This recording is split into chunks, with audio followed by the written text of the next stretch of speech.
this isn't clickbait. So if you're thinking about clicking out, it's not clickbait. It's probably not what you think, but it's not clickbait. So I want to come to you guys. If you've watched me for a long time, if you're not just new to my channel, then you know that I am known to be pretty transparent, and I talk about real things, whatever's going on in my life. And many of you know my faith and the things that I believe, and I've shared those things, and I've shared a lot of my life, but I guess in the last couple of years I really haven't. So it's time. Where do I want to start? So recently I realized that I am dying, and what I mean by that is spiritually. This is hard to be this transparent and to be this honest, but something is telling me that someone needs this. Someone needs this kind of transparency, because I feel like in our walks as Christians, in our walks as believers, we tend to only like to share the good things. And I understand that, but I think that it's also very important to be honest, and people have struggles. So as you guys know, 2 years ago and a couple of weeks now, 2 years ago and some weeks, I lost my father. And my father was a pastor. My father grew his own ministry, started his own ministry from the bottom up. And it grew into this beautiful thing. And I grew up that way. I chose to go to 2 private Christian universities. That's the way I lived my life. Those were my decisions. But after the loss of my father, of course, grief, I was just reeling with confusion, to be completely honest. And I had a lot of questions. And I know that people say, you are not supposed to question God. People say that. But I had a lot of questions. And I believe that your faith is a relationship. It's really not about the religion of it. It's about your relationship. And I struggled. I still struggle.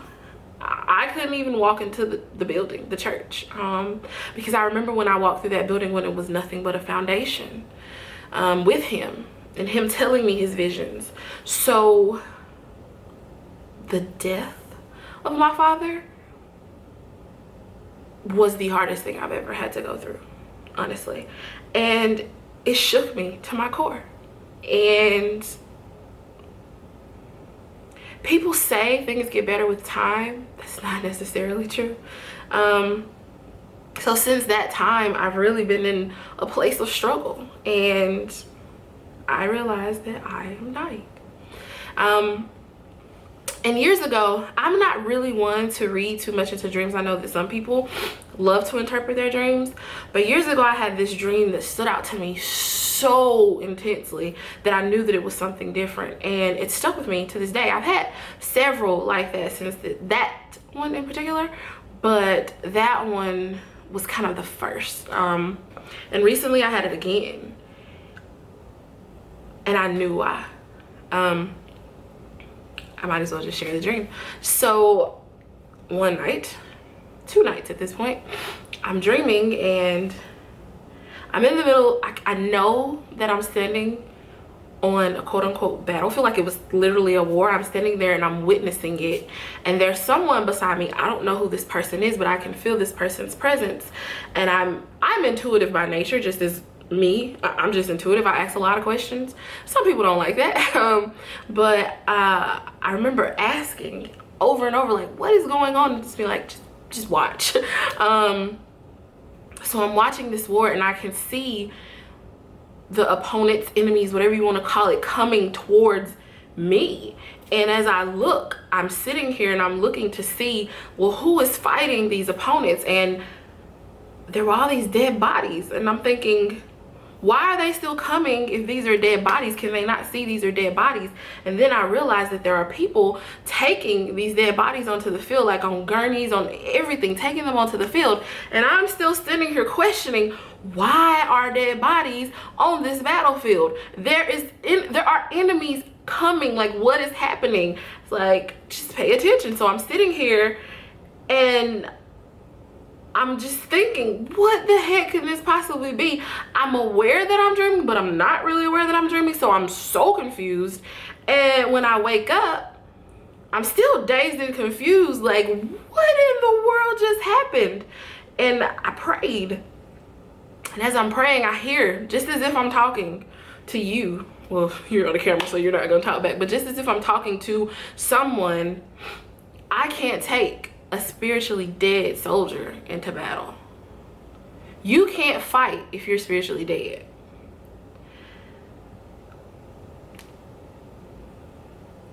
That never occurred to me until that moment. Like, we face so many battles every single day. We have so many things coming against us.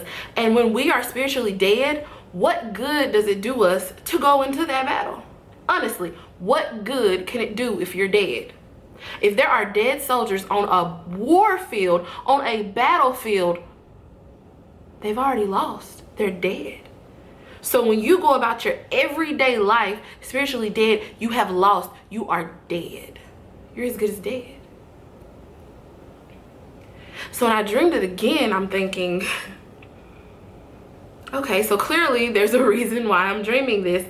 And then I realized I'm in such a painful place in my life right now. I won't even lie, it's a very painful place. And I brought myself here. To be completely honest, I brought myself here. And I know I did. And I can remember how it happened. I remember my thoughts. I remember being angry. I remember being confused. And I can remember there was this moment, and people have always told me my entire life, and I can remember being in junior high. I remember being in junior high, and I remember going to the altar, and I remember feeling like you are set apart. You have a purpose. You are to be called apart. You are different. And I remember even at the altar thinking, what does it mean to be set apart? What does it mean to be different? What does it mean? You know, I didn't understand, but I always knew I was different than a lot of the people who were around me. And I've been told over and over and over and over in my life by so many people, you're just different. You have different, like you have favor, you're different, you're set apart. But I got to this point where I almost resented that. To be completely and totally honest, I resented it. I wasn't content. I lost my joy in my everyday life, and I started to compare myself to people who I didn't see living the way I was. And I felt like these people's lives are fine. They have this, and I don't have that, yet I'm living this life where I'm seeking holiness, but I'm not happy. I was placing too much of myself on things and watching other people, and that's something you should never do. But because I found that disconnect, because I was reeling in grief, I got caught in it. Completely caught in it. Completely and utterly caught in it, and I died. And I remember saying, I think I even said this to my mother, and I know it grieved her, but I told her, I am tired of living this life that's supposed to be set apart when I see people around me doing whatever they please and they're fine. So I'm gonna do what I wanna do. I said that kind of rebellion, and I did it. I found myself compromising in the way I spoke, no longer speaking life, no longer speaking different.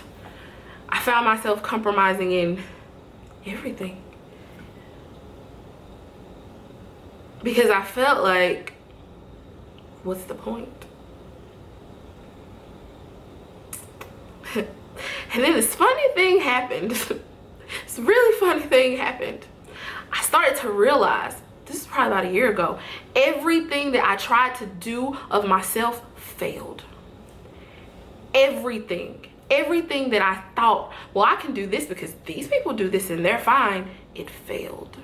miserably. Everything failed miserably for me. And I ended up in so much pain, so heartbroken, many times. And then I was even angrier because I'm thinking, why does nothing work for me? Why can't I just do what I want to do? Because you can't. When you're called apart, when you're set apart, when there is a specific call on your life and you're supposed to do something, you cannot rebel and think it will be fine. It won't. So now I find myself, again, realizing I allowed my heart to be shattered into pieces trying to make things work that God did not orchestrate. And for me, in my life, if God didn't orchestrate it, it falls apart.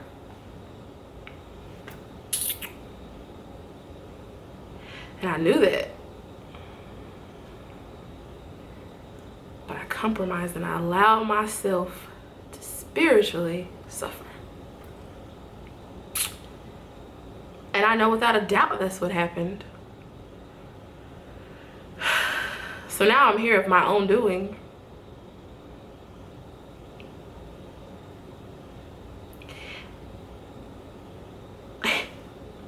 And today, I was thinking, I was so frustrated by so many things that I wanted, relationships that I wanted, that failed and hurt me and pierced me to my core. I found myself almost giving myself a pity party over these losses. I was sitting in my office. Many of you know I got a new job. But what many of you don't know is that I tried in myself for so long to get a different job because there were things. I'm not gonna say that where I was not great. I'm not gonna say that, but there were things that I wanted differently. There were things that I needed for my peace, my sanity, and I tried. And anybody who was around me for years can tell you that I tried so hard of myself and only in myself to get away and have something different, but it never succeeded. And I was so upset because I feel like, well, I have these degrees and I have this experience and I know that I'm capable to do these things, but nothing would work out for me. So last year, in one of those moments when I wasn't rebelling, I remember turning to God and just asking because I couldn't take it anymore. I couldn't take it. The first job I applied for in that time, against so many people, very long process, it was mine. The first one. And the way things worked out, you had to know, if you had been there, everybody who was around, it was obvious that the only way that worked out for me was because it was orchestrated by God and He allowed that to happen. So today I was sitting in my office and I had a meeting with these people and they were telling me how the feeling of my office was so calm and cozy and relaxing. And I'm looking around this office and I'm thinking, oh my God, I'm sitting in my office. For years, I prayed for this. For years, when that didn't happen when I wanted it to happen, I tried to do it on my own and I couldn't have this. So I looked around at just the office and the position that I'm in, and I realized how ungrateful I am. Because when God allowed it, it happened. And all the other things in my life that I tried to do of my own, they failed because God didn't allow them. And I am not just anybody. I'm not. I can't just do what I want to do. I can't just go where I want to go. Because I am set apart.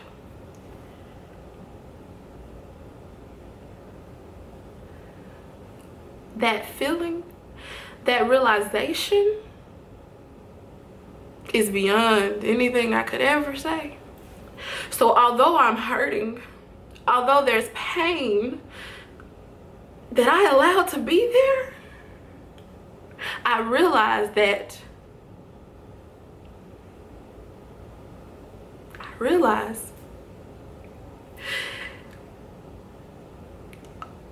all that I have to do is come back to him. And just as he allowed that to happen in his time and orchestrated it to be something beautiful, all these things that I desire, all these things that I try to make of my own self, he will bring about, and they will be so much better. So much better than what I tried. So I am not going to sit here and be a blubbering mess. I am not. Because I know I can't run. I can't allow myself to die. So if there's anybody out here who can relate to that, then join with me and pray with me, because we cannot do what we want to do. We cannot allow ourselves to die because we are set apart. That is all.